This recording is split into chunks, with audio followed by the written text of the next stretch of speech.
Good morning बालकों। देखो बेटा, कक्षा 8 के लिए आज का जो है सामाजिक विज्ञान का अपना जो लेसन है वो दूसरा लेसन है धर्मनिरपेक्षता की समझ। धर्मनिरपेक्षता की समझ आपने पिछले जो अध्याय थे उसमें जो है भारतीय संविधान के लक्षण पढ़े थे। उन लक्षणों में आपको एक लक्षण बताया था कि भारतीय संविधान एक धर्मनिरपेक्ष संविधान है। भारतीय संविधान कैसा संविधान है? एक धर्मनिरपेक्ष संविधान है। ये भी आपको एक लक्षण बताया था। अंतिम लक्षण मैंने जो है आपको पिछले वीडियो में ये बताया था। आज जो है हमें धर्मनिरपेक्षता की जो भारतीय संविधान की जो समझ है उसके बारे में चर्चा करेंगे। तो देखो बेटा, धर्मनिरपेक्षता के बारे में मैंने बताया था कि हमारे यहाँ पर बहुत सारे धर्म रहते हैं। भारत में हिंदू, मुस्लिम, सिख, ईसाई, जैन, बौद्ध, सिख अनेक जो है आपके यहाँ पर धर्म रहते हैं। दुनिया के लगभग सभी धर्मों के लोग यहाँ पर मिल जाएंगे भारत में। तो ऐसे में जो है आपके अगर एक संविधान या देश या राज्य या हमारी सरकार किसी एक धर्म का पक्ष पोषण करे तो दूसरे धर्मों के लोगों की या हितों की हानि होती है। तो ऐसे में देखो आपके अगर हमें इतिहास में देखें तो इतिहास में क्या पाएंगे कि इतिहास में हमें धर्म के आधार पर जो भेदभाव है वो भेदभाव देखने को मिलते हैं। एक धर्म के लोगों द्वारा दूसरे धर्म के लोगों के साथ में अत्याचार करना, उनको बेदखल करना, ऐसे अनेक उदाहरण जो है इतिहास में मिलते हैं। अगर आपने पढ़ा हो हिटलर के बारे में, अगर आपने पढ़ा हो तो हिटलर ने जर्मनी में यहूदी जो समाज था उन यहूदियों के साथ बड़े अत्याचार किए। वहां कई लाख लोगों को जो है केवल धर्म के आधार पर क्या कर दिया गया था, जर्मनी में मार दिया गया था। इसके द्वारा हिटलर और हिटलर के जो अनुयायी थे उसके विचारों का समर्थन करते थे, उन समर्थकों द्वारा जो है आपके यहूदी लोगों को क्या कर दिया था, बड़ी संख्या में मार दिया गया था। लेकिन अब देखो आपके यहूदी धर्म को मानने वाले इजराइल में जो आपके इजराइल है, इजराइल में भी मुसलमान और ईसाई अल्पसंख्यकों के साथ अमानवीय व्यवहार किया जा रहा है। यहूदी धर्म को मानने वाले जो इजराइल में मुसलमान है, ईसाई है, उन वो अल्पसंख्यक है, भी संख्या में कम है। दूसरा समुदाय बहुसंख्यक है। तो अल्पसंख्यक होने के कारण उनके साथ क्या किया जा रहा है, आज भी अमानवीय जो मानव के साथ नहीं होना चाहिए ऐसा व्यवहार किया जा रहा है। अमानवीय का मतलब जो मानव के साथ नहीं होना चाहिए ऐसा व्यवहार बेटा उनके साथ किया जा रहा है। देखो सऊदी अरब में गैर मुसलमानों को, जो मुसलमान धर्म के नहीं है, उन लोगों को जो है आपके मंदिर है या गिरजाघर है उनमें वो बनाने की भी अनुमति नहीं है, तो उनमें जाने की भी अनुमति नहीं है। क्योंकि जब वहाँ पर ऐसे मंदिर वगैरह जो आपके बनाए नहीं जाते हैं तो फिर वो जाएंगे कहाँ से? क्यों? क्योंकि वहाँ पर केवल मुस्लिम धर्म को ही राजकीय धर्म माना गया है, उसी को बढ़ावा देने की नीति अपनाई गई है। इसलिए दूसरे जो धर्मों के लोग हैं उनके लिए मंदिर या गिरजाघर बनाने की वहाँ पर छूट नहीं है। उनको सार्वजनिक रूप से धार्मिक कार्य करने की भी वहां पर छूट नहीं है। अगर कोई व्यक्ति या कोई समूह जो दूसरे धर्म का है वो अगर धार्मिक कार्य करना चाहता है तो वो अपने घर के अंदर ही करे। ऐसी जो है वहां पर व्यवस्था की गई है। इसका मतलब ये हो गया कि इस्लाम धर्म के अलावा यानी मुस्लिम धर्म के अलावा गैर मुसलमान जो है वो वहां पर जो है उनके साथ अत्याचार हो रहा है और उनको धार्मिक स्वतंत्रता नहीं है। तो इन सभी उदाहरणों में एक धर्म के लोगों द्वारा अन्य धर्म के लोगों या समुदायों के लोगों के साथ भेदभाव करने की बात सामने आती है। कौन कौन से? आपके देखो इटली का, मैंने जर्मनी का उदाहरण दिया आपको, दूसरा मैंने आपको इजराइल का उदाहरण दिया, तीसरा मैंने सऊदी अरब का उदाहरण दिया। तो ये तीनों उदाहरण इस बात को प्रकट करते हैं कि किसी एक धर्म द्वारा दूसरे धार्मिक समुदाय के साथ में क्या किया जा रहा है, अत्याचार किया जा रहा है, भेदभाव किया जा रहा है। भेदभाव होने के साथ साथ उनको उत्पीड़ित भी किया जाता है और भेदभाव की ये जो घटनाएं हैं ये कम नहीं हो रही है, वहां बढ़ती जा रही है। वहां पर बढ़ती जा रही है। और इसके अलावा देखो आपके दूसरे धर्म के स्थान पर राज्य किसी एक धर्म को अगर अधिकृत धर्म मान लेता है या मान्यता प्रदान कर देता है तो इससे जाहिर होता है कि वहां पर कोई भी व्यक्ति अपने धर्म की वजह से न तो भेदभाव का शिकार होना चाहता है और न ही किसी दूसरे धर्म का दबदबा देना चाहता है। जब राज्य द्वारा किसी एक धर्म को राजकीय धर्म स्वीकार कर लिया जाता है तो वहां पर दूसरे समुदाय या दूसरे धर्म के लोग चाहते हैं कि उनके साथ में जो है ज्यादती नहीं होनी चाहिए, अत्याचार नहीं होना चाहिए, अर्थात धार्मिक आधार पर उनके ऊपर दबदबा नहीं होना चाहिए, ऐसा वो चाहते हैं। और इसके विरुद्ध में वो जो है आवाज भी उठाते हैं, और आवाज उठाते हैं तो उनके साथ में क्या क्या रहता है, अत्याचार किया जाता है। तो भारत में जो है आपके भारत जो है वो क्या राज्य धर्म के आधार पर किसी नागरिक के साथ भेदभाव करता है कि ये बात भी हम इसी ध्यान में समझेंगे। तो देखो भारत में धर्म के आधार पर किसी प्रकार का कोई भेदभाव नहीं किया जाता है। ये सब बातें समझने से पहले हम देखते हैं कि धर्मनिरपेक्षता क्या है। तो देखो आप धर्मनिरपेक्षता के बारे में पढ़ रहे हैं। हालांकि मैंने धर्मनिरपेक्षता के बारे में पिछला जो अध्याय था हमारा उसमें भी बताया था संविधान के लक्षण में कि धर्मनिरपेक्षता क्या होती है। धर्मनिरपेक्षता जो आपके वह विचार है जिसमें राज्य का अपना कोई राजकीय धर्म नहीं होता और राज्य सभी धर्मों को सम्मान देता है, सभी धर्मों का सम्मान आदर करता है। प्रत्येक व्यक्ति को जो है अपने धर्म को मानने और उसका प्रचार करने की जो है आपके धर्मनिरपेक्ष राज्य में स्वतंत्रता होती है। भारतीय संविधान में मौलिक अधिकारों की व्यवस्था की गई है। मौलिक अधिकारों में एक अधिकार जो है आपके प्रत्येक नागरिक को दिया गया है, वो है धार्मिक स्वतंत्रता का अधिकार। कौन सा अधिकार है? धार्मिक स्वतंत्रता का अधिकार है बेटा। देखो आपके ये अधिकार हमें क्या करता है, राज्य सत्ता से बचाने का कार्य करता है ताकि राज्य सत्ता हमारे ऊपर अत्याचार नहीं करे। तो धार्मिक अधिकार जो है हमें राज्य सत्ता के अत्याचारों से बचाने में सहायता करता है। साथ साथ में देखो आपके धार्मिक स्वतंत्रता का अधिकार हमारे ऊपर बहुमत की जो तानाशाही है उस तानाशाही को भी रोकता है। तो धर्मनिरपेक्षता सभी धर्मों को सम्मान आदर देने और बहुमत द्वारा अल्पसंख्यकों के ऊपर अत्याचार न होने में मदद करती है। इसलिए आज दुनिया के सभी देश जो आपके बहुधार्मिक देश हैं और उन देशों में जो है आपकी धर्मनिरपेक्षता अनिवार्य है। हालांकि कई देशों ने जो है ये व्यवस्था अपना रखी है तो कईयों ने नहीं भी अपना रखी है। जैसे आपने सऊदी अरब में देखा है कि वहां पर जो है आपके धार्मिक स्वतंत्रता नहीं है, यानी केवल एक इस्लाम धर्म को ही जो है राज्य के धर्म माना गया है। पड़ोसी देश अपना पाकिस्तान है, वहां पर देख सकते हैं हमें, वहां पर भी जो है इस्लाम धर्म को राजकीय धर्म माना गया है।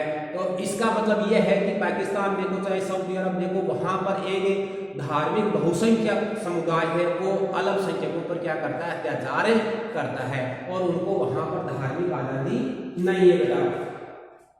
तो देखो यहाँ भारतीय जो संविधान है, भारतीय संविधान जो है आपके इसमें सभी धर्मों को अपना विश्वास है, अपने तौर तरीके हैं, ये अपनाने की छूट दी गई है।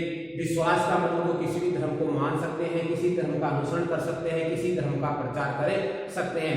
ये जो है आपके आजादी भारतीय संविधान देता है, ये छूट भारतीय संविधान देता है।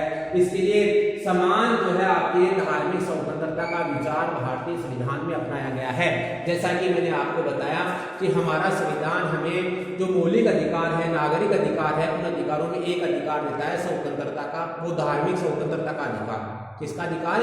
धार्मिक स्वतंत्रता का अधिकार। वो अधिकार इसीलिए दिया गया है ताकि प्रत्येक धार्मिक समूह अपने धार्मिक विश्वासों को बनाए रखे, उनका अनुसरण कर सके और उनका स्वतंत्रता पूर्वक प्रसार कर सके। तो ये व्यवस्था जो है हमारे संविधान में की गई है। अब बात आती है कि धर्मनिरपेक्षता क्या है। तो देखो धर्मनिरपेक्षता की बात भारतीय संविधान में बता दी, लेकिन फिर भी देखो इसकी जो हमने जो चर्चा की है धर्मनिरपेक्षता के बारे में, उससे धर्मनिरपेक्षता का सार या अर्थ निकल करके आता है क्या, कि धर्मनिरपेक्षता वह अवधारणा है जिसमें राज्य अधिकृत रूप से, राज्य अधिकार के रूप में, अधिकृत यानी मूल रूप से किसी भी एक धर्म को जो है राजकीय धर्म के रूप में बढ़ावा नहीं देता। धर्मनिरपेक्षता वह अवधारणा विचारधारा है जिस राज्य जो है आपके मान्य रूप से किसी भी एक धर्म को जो है राजकीय धर्म के रूप में बढ़ावा नहीं देता, किसी भी धर्म को राजकीय धर्म के रूप में बढ़ावा नहीं देता। वहां पर राज्य का अपना कोई धर्म नहीं होता, राज्य जो है सभी धर्मों का समान आदर करता है। इसको हम इस रूप में भी कह सकते हैं कि धर्म को राज्य से अलग रखने की अवधारणा, इसको धर्म को राज्य से अलग रखने की जो अवधारणा है उसी को धर्मनिरपेक्षता कहा जाता है। अलग रखने का मतलब राज्य अलग है और धर्म अलग है। राज्य के मामलों में या राज्य के कार्यों में धर्म किसी प्रकार का हस्तक्षेप नहीं करेगा, तो धर्म के मामलों में राज्य भी कोई हस्तक्षेप नहीं करता बिना उचित कारण के। तो ये व्यवस्था जो आपके धर्म को राज्य से अलग रखने की जो विचारधारा है उसी विचारधारा को धर्मनिरपेक्षता कहा जाता है। इसके बाद में बात आती है आपके कि जो है आपके धर्म को राज्य से अलग रखना क्यों महत्वपूर्ण है, धर्म को राज्य से अलग रखना क्यों जो है महत्वपूर्ण क्यों है। हम धर्म को राज्य के साथ नहीं रख सकते क्या? तो अभी बताया मैंने धर्म को राज्य के साथ राज्य से अलग रखना बहुत ही महत्वपूर्ण है। क्यों है महत्वपूर्ण? क्योंकि एक धार्मिक समुदाय जो है आपके अपने संख्या के बल पर दूसरे अल्पसंख्यक धार्मिक समुदायों को क्या कर सकता है? उत्पीड़न कर सकता है, उनको पीड़ा पहुंचा सकता है, उनकी धार्मिक स्वतंत्रताओं को छीन सकता है, उनको उनके अधिकारों से वंचित कर सकता है। इसलिए जो है आपके धर्म को राज्य से अलग रखना जरूरी है। तो देखो आपके यहाँ पर हम बात करें तो एक लोकतांत्रिक देश में धर्मनिरपेक्षता बहुत जरूरी होती है। क्यों होती है? क्योंकि दुनिया के तकरीबन अगर सारे देशों की बात करें तो सारे देशों में एक से ज्यादा धर्मों के लोग रहते हैं। जैसे भारत में बताया कई तरह के लोग रहते हैं, कई धर्मों के लोग हैं। तो जिस प्रकार भारत में अनेक धर्मों के लोग रहते हैं वैसे ही दुनिया में भी अनेक धर्मों के लोग रहते हैं। और हर देश ये चाहता है कि सभी धर्मों के लोग मिलकर के रहें। लेकिन देखो कई बार यह होता है कि अगर एक देश में किसी धार्मिक समूह को राजकीय धर्म के रूप में दर्जा दे दिया जाता है, एक धर्म को बढ़ावा दिया जाता है, तो इससे जो है आपके देश के जो बहुसंख्यक लोग हैं, भी बताया मैंने बहुमत वाले लोग हैं, वो अपनी सत्ता पर स्थापित करने के बाद में अल्पसंख्यकों के साथ क्या कर सकते हैं? अत्याचार कर सकते हैं, उनको परेशान कर सकते हैं, उनको सत्ता से वंचित कर सकते हैं। इसके अलावा उनके साथ भेदभाव भी किया जा सकता है, जोर जबरदस्ती भी की जा सकती है। और ये भी हो सकता है कि कई बार उनकी हत्या भी की जा सकती है। जैसे मैंने आपको बताया अभी कि जर्मनी में हिटलर था, हिटलर ने जो है सत्ता प्राप्त करने के बाद में बहुसंख्या के बल पर जो है आपके यहूदी समाज के लोगों को उत्पीड़ित किया गया और बड़ी संख्या में उनकी हत्याएं की गई। तो जब आपके धर्मनिरपेक्षता किसी राज्य में नहीं होती है और एक बहुसंख्यक धर्म के लोगों द्वारा सत्ता का अधिकार कर लिया जाता है, तो वो क्या करते हैं? अपनी संख्या के बल पर अल्पसंख्यकों के साथ अत्याचार करने लगे जाते हैं। तो धर्मनिरपेक्षता क्या करती है? अल्पसंख्यकों की रक्षा करती है। अगर कोई राज्य अपने यहाँ पर धर्मनिरपेक्षता अपनाता है तो धर्मनिरपेक्षता बहुमत की निरंकुशता से अल्पसंख्यकों की क्या करती है? रक्षा करती है। अगर सत्ता में किसी बहुसंख्यक धर्म के लोग जो है सत्ता में आ जाते हैं तो वो जो है अल्पसंख्यकों पर अत्याचार नहीं कर पाएंगे। क्यों नहीं कर पाएंगे? क्योंकि उन्हें संविधान का पालन करना पड़ेगा और संविधान के अनुसार अगर वो शासन कर रहे हैं तो संविधान में धर्मनिरपेक्षता की विचारधारा है और ऐसे में सभी धर्मों को बराबर आदर दिया जाता है, सभी धर्मों को बराबर अधिकार दिया जाता है। तो पहली बात तो यह है कि धर्मनिरपेक्षता क्या करती है? बहुमत से अल्पसंख्यकों की रक्षा करती है या बहुमत की निरंकुशता से जो है आपके अल्पसंख्यकों की रक्षा करती है। दूसरी बात यह आती है कि लोकतंत्र के जो आपके दूसरा धर्मनिरपेक्ष जो राज्य है या धर्म को राज्य से अलग रखना क्यों महत्वपूर्ण है, उसके लिए दूसरी बात यह है कि लोगों के धार्मिक चुनाव के अधिकार की रक्षा के लिए भी भारतीय धर्म जो आपके ये जरूरी है। यानी लोगों के धार्मिक चुनाव के अधिकार की रक्षा के लिए धर्म को राज्य से अलग रखना जरूरी है या महत्वपूर्ण है। तो देखो आपके प्रत्येक व्यक्ति जो है आपके अपने अपने आधार पर, चाहे हम हो चाहे दूसरे लोग हो, अपने अपने आधार पर क्या करते हैं, धर्म का चुनाव करते हैं। कोई भी व्यक्ति चाहे तो वो किसी भी एक धर्म को छोड़ करके दूसरे धर्म में जा सकता है, दूसरे धर्म से को छोड़ करके अन्य किसी धर्म को अपना सकता है। तो ये प्रत्येक व्यक्ति को आजादी होनी चाहिए। जबकि धार्मिक समुदाय क्या करता है, इस प्रकार की आजादी प्रदान नहीं करता है। जैसे सऊदी अरब की बात है तो ऐसी आजादी वहां पर नहीं है। मुस्लिम समुदाय का अगर कोई व्यक्ति धर्म मुस्लिम धर्म को छोड़ करके बदलना चाहे, दूसरे धर्म में जाना चाहे तो नहीं जा सकता। तो धर्मनिरपेक्षता क्या करती है, यही व्यवस्था करती है क्या कि एक धर्म का व्यक्ति अगर धर्म को बदलना चाहे, दूसरे धर्म में जाना चाहे तो वो क्या कर सकता है, दूसरे धर्म में जा सकता है, दूसरे धर्म में विश्वास कर सकता है, दूसरे धर्म की उपासना कर सकता है, दूसरे धर्म का प्रचार कर सकता है। ये कार्य इस तरह आपकी धर्मनिरपेक्षता करती है। तो देखो आपके धर्मनिरपेक्षता दूसरा कार्य जो है आपकी ये भी करती है कि हमारे यहाँ पर कई प्रकार की जो आपकी परंपराएं प्रचलित है, कुप्रथाएं प्रचलित है। जैसे देखो अपने हिंदू की बात करें तो हिंदू में आपके एक प्रथा प्रचलित है, कौन सी, ऊंच नीच की, छुआछूत की, जिसको कहते हैं छुआछूत की प्रथा प्रचलित है। तो अब आप ये सोचिए कि अगर धर्मनिरपेक्षता नहीं हो, किसी को जो है अपने धर्म का चुनाव करने का अधिकार नहीं हो, तो इस प्रथा में जो उच्च वर्ग के लोग हैं वो लोग सत्ता में आ जाएंगे और दूसरों के साथ भेदभाव करेंगे। तो क्या आप उचित मानेंगे उसको? निसंदेह आप उसको उचित नहीं मानेंगे। आप चाहेंगे कि सबके साथ बराबर का भेदभाव होना, वो बराबर का जो है व्यवहार होना चाहिए, इस बात को आप चाहेंगे। तो धर्मनिरपेक्षता यही काम करती है, सभी के साथ जो भेदभाव उस भेदभाव को तो दूर करती है और अपने धर्म के जो है आपके चुनाव की रक्षा करती है। धर्म का चुनाव करने की जो आपकी इच्छा होती है उसकी रक्षा करती है। तो ये दो कार्य हो गए, दो बातें हो गई। इसके लिए धर्म को राज्य से अलग रखना क्यों महत्वपूर्ण है? दो कारणों से महत्वपूर्ण है। दो कारण कौन से बताए बेटा मैंने? एक तो जो है आपके धर्म को राज्य से अलग रख करके हम बहुमत की निरंकुशता से अल्पसंख्यकों की रक्षा कर सकते हैं।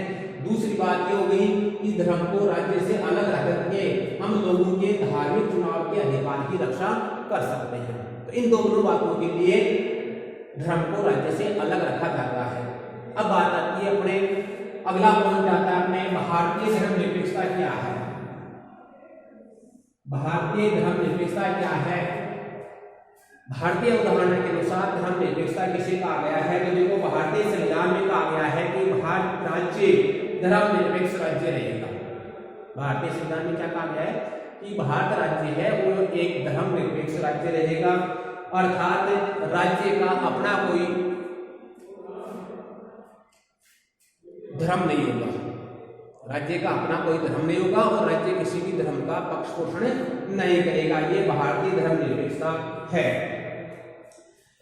हमारे जो संविधान है उसके अनुसार केवल जो है आपके धर्मनिरपेक्ष राज्य ही अपने जो उद्देश्य होते हैं उन उद्देश्यों को साकार करते हैं और इन उद्देश्यों को साकार करते हुए निम्नलिखित बातों का ख्याल रखते हैं।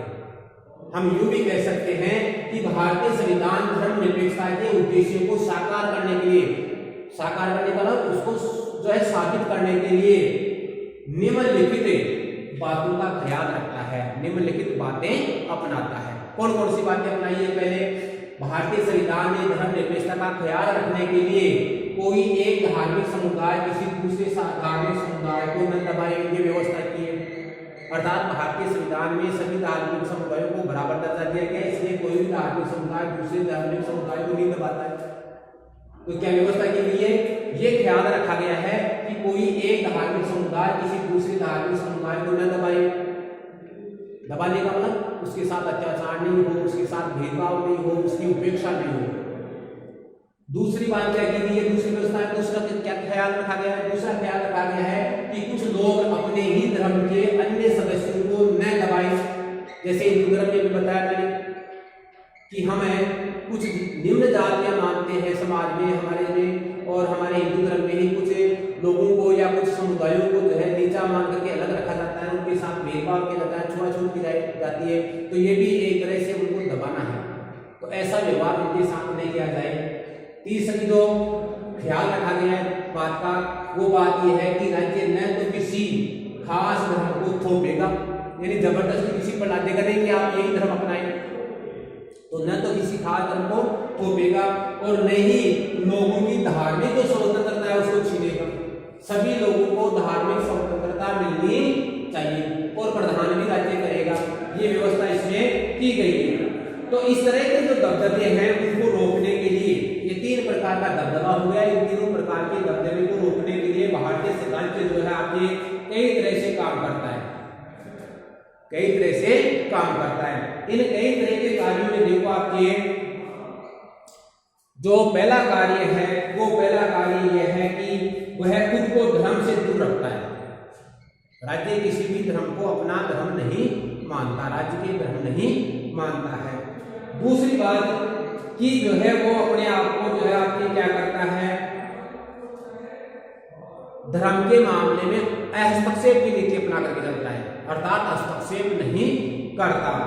तीसरी बात यह है कि आवश्यकता पड़ने पर वो धर्म के मामले में हस्तक्षेप का तरीका भी अपनाता है।